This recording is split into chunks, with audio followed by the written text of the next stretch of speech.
Hello, Mr. Ray here to launch into more adventures on critical thinking.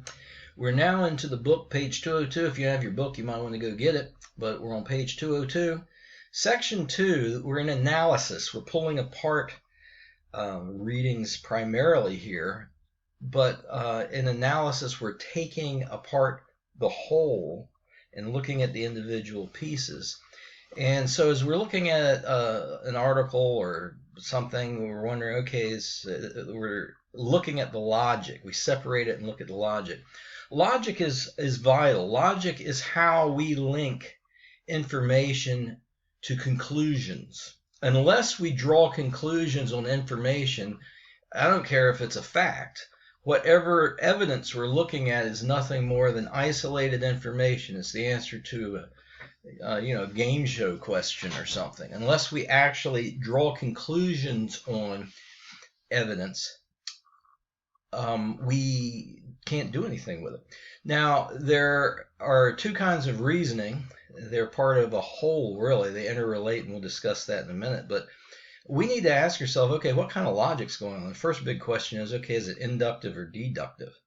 And in induction, you look at evidence and draw a generalization. Now, hopefully you've read the book carefully. I want to pitch the book. It's very good, lots of examples. You need to read this because from here on out, there's information you will need to write the critical analysis. You're not ready to do that yet. Please don't race ahead. And there will be multiple choice questions on these things. Deductive reasoning is the other side of it, and that's where we have a major premise, a minor premise, and a conclusion. Notice conclusions are present in both. And we have generalizations in both. Now, you can read this carefully and it'll all be good.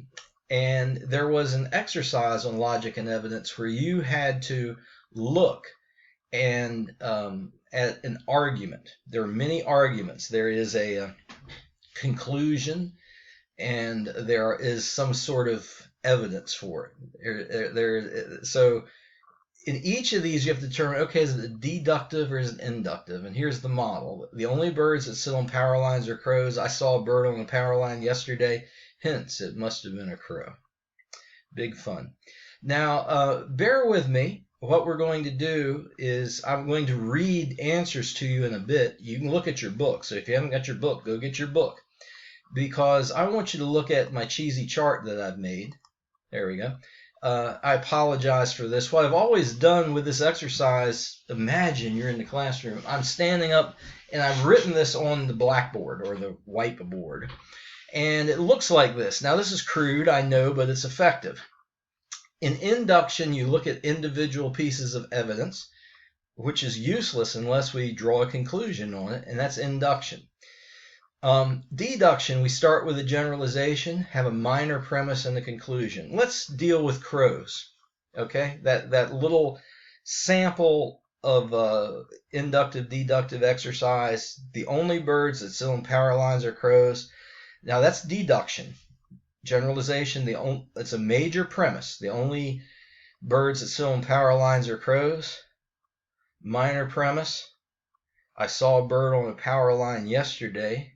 On my way home, I conclude that bird must have been a crow based on my generalization. The difference between deduction and induction, a big difference is both of them have conclusions.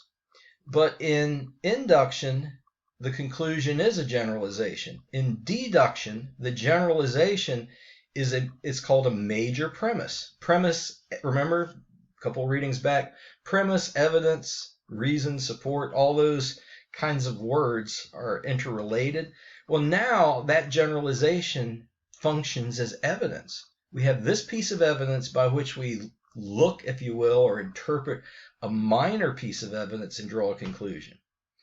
Now, I'm looking. I have in my mind, okay, birds on trees are crows. I see a bird in a tree. Using that generalization, I conclude, yeah, man, that is a crow.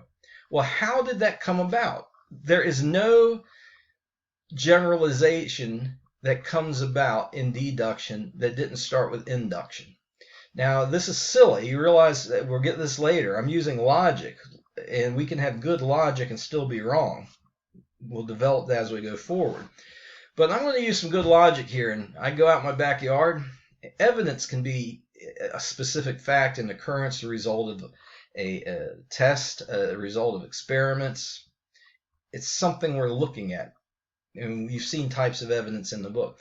I have a piece of evidence. I'm looking at a tree and there's a bird in it. I look at it. Okay, it's a crow. The next day I go out and there's a bird in the tree and dag, it's another crow. You can have just one piece of evidence, by the way, and be inductive in your thinking. It doesn't, just because there's multiple pieces of evidence doesn't automatically mean it's not induction. It's what we do with the evidence. I'm taking specific evidence and I go out third time. My gosh, there's another bird in a tree. It's a crow. So I have a generalization. Birds and trees are crows. Now, in chapter 7, we start not just analyzing logic, but we start evaluating it. You might be following along thinking, okay, that's pretty flaky, Sykes. There's lots of different birds that are in trees. I know that, okay? But based on this, I've looked at 3 trees. 3 times birds were in it. I come to the generalization.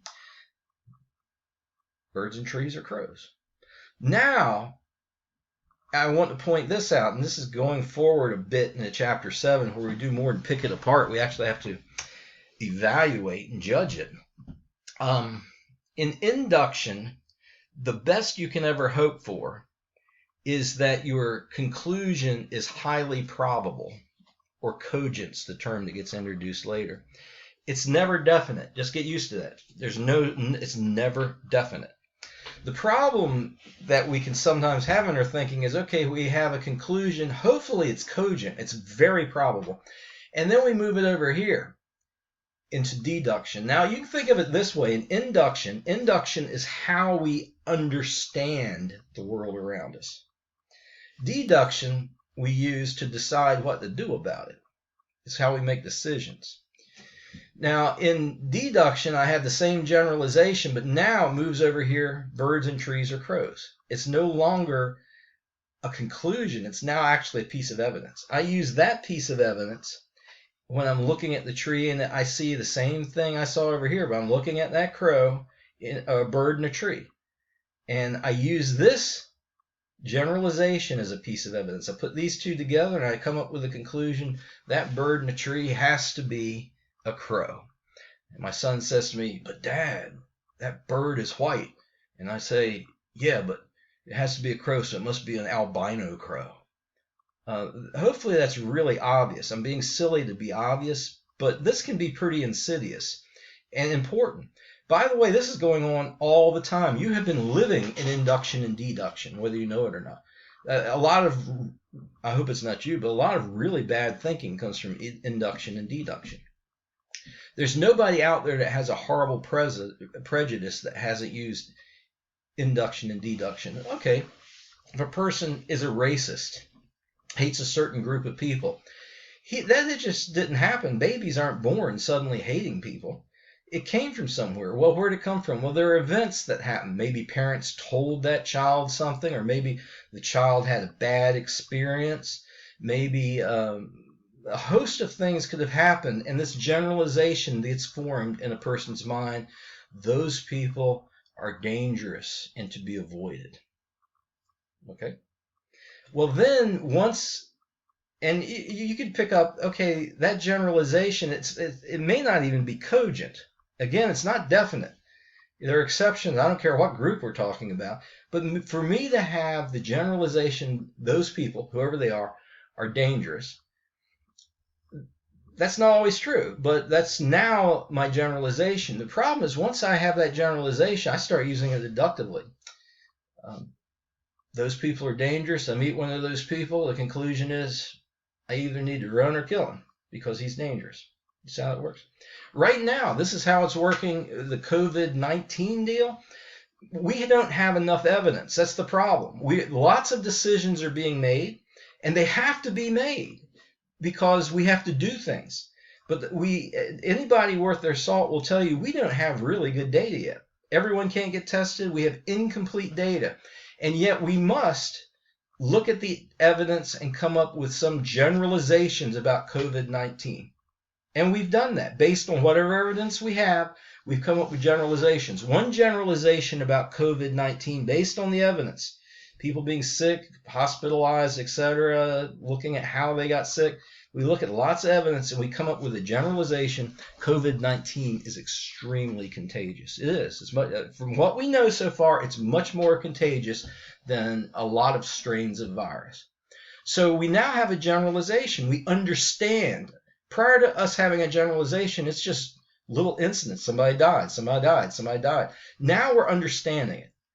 And we can say, okay, COVID-19, it's highly contagious. Well, now we move it over here. We have the general piece of evidence. It's an evidence. See how it works? Evidence. COVID-19 is highly contagious. Minor premise. We're going to put people in a large college campus where they have close contact with one another and can easily pass germs. Conclusion, we probably should close the college. You maybe didn't realize that college closure was due to induction and deduction, but it was. So very quickly, I want to give you the answers. Hopefully my time won't run out. 1, my dog and my friend's dog love apples. That is a generalization. Okay? It is induction. My dog loves apples. My friend's dog loves apples. I make the generalization. Most dogs must like apple-flavored treats. Number 2, students who regularly attend college courses get passing grades. This is deduction. That's a generalization. I can say that because I've had a lot of students. Through induction, lots of evidence, experience, I've come to the generalization, students who regularly attend get passing grades. That's just true. So now, number 2, the argument is actually deduction. Taking that generalization, students who regularly attend get passing grades. Oliver never skips, so he should get passing grade. 3 is also deduction. 3 is reading. Stealing is wrong. Breeda's friends have been shoplifting. I conclude I should be telling Breeda not to do that. We have induction. 4 is I. We have evidence. Richard Nixon had the Watergate scandal. Bill Clinton went through the Monica Lewinsky scandal, and Donald Trump's faced various scandals, both personal and professional. Generalization is that American presidents are vulnerable to scandals. 5 is D, deduction. Since germs cause illness is a generalization, Carl is ill, we can conclude we'll find germs. That is deductive logic working. By the way, it's faulty. We'll get to that in chapter 7. But it is deduction. 6, students who plagiarize get sent to the dean. Johann plagiarized. He gets sent to the dean. 7 is a more positive version of a deductive argument. 7 is deduction. People who get their work done before the deadline deserve praise. Susan got her work done because it got her done, so she should be praised because she got her work done early. By the way, don't turn in papers early, revise them more. 8, I looked at 100 sheep, lots of evidence. I come to the conclusion that all sheep are white because all the ones I saw are white. That's what we call a hasty generalization in chapter 7, but it's induction. 9 is also induction. When traffic cameras were installed in the intersection, okay, what it's saying is, okay, Route 4, we have evidence. Before cameras installed and after, we have statistics of accidents. They went up after the cameras were installed. 272, we also installed cameras and the accidents increased. We come to the generalization, these traffic cameras actually cause accidents. There's actually been a bunch of articles on that. Seems like that's true. The stoplights do that. I'm going to make it. 10 is deduction. We start with a generalization. Bullies need to be punished. We have a specific piece of evidence, a fact. It's a fact. Nelson bullies Bart. Conclusion, Principal Skinner should give him detention. That is your mini lesson on induction, deduction. You probably got some wrong. On learning materials, before the next time I'm talking to you, there is a sheet that you get to download and practice a little bit. We'll revisit this. Have a good one. I'll catch you later on. Be safe.